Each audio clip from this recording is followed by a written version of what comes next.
બગદાણામાં જે ચાલી રહ્યું છે ત્યારે તમામ પાર્ટીના તમામ ધારાસભ્યો અને તમામ લોકોએ ત્યાં રજૂઆત સરકારને કરેલી છે. સરકારે એસઆઈટીની રચના કરી છે. એસઆઈટીની રચનાની તપાસ ચાલુ છે અને જે તપાસ ચાલુ છે જ્યાં સુધી તપાસનો રિપોર્ટ ન આવે ત્યાં સુધી જે તપાસ ચાલી રહી છે. હજી તપાસનો રિપોર્ટ નથી આવ્યો, પણ સમાજને અધિકાર છે. સંમેલન કરવું એ સમાજને અધિકાર છે અને સમાજને કોઈ રોકી ન શકે, કારણ કે સમાજ પોતાના હક અને અધિકાર માટે ગમે ત્યાં લડી શકે.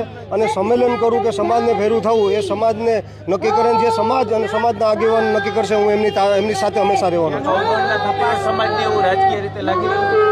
એસઆઈટીનો રિપોર્ટ હજી આવ્યો નથી એટલે એ વિષય ઉપર આપણે કંઈ ન કહી શકાય. એસઆઈટીનો રિપોર્ટ આવ્યા પછી આપણે કહી શકાય. સમાજનું જે સંમેલન છે અને સમાજના આગેવાન દ્વારા અને ત્યાંના આયોજક દ્વારા જો મને આમંત્રણ દેવામાં આવશે, હું 100% હાજર આપીશ.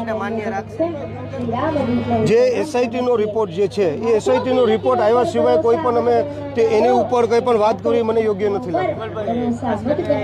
સમાજ છેલ્લા ઘણા સમયથી એવું કહે છે કે રાજકીય પ્રભુત્વ કોળી સમાજને પૂરતા પ્રમાણમાં જોઈએ એવું મળતું નથી. હકીકત શું આમાં? સમાજને પ્રભુત્વ મળવું જોઈએ. સમાજ બહોળો છે પણ સંખ્યા એટલી નથી. સમાજમાં, અમારા સમાજમાં ધીમે ધીમે સમાજમાં એકતા થાય છે.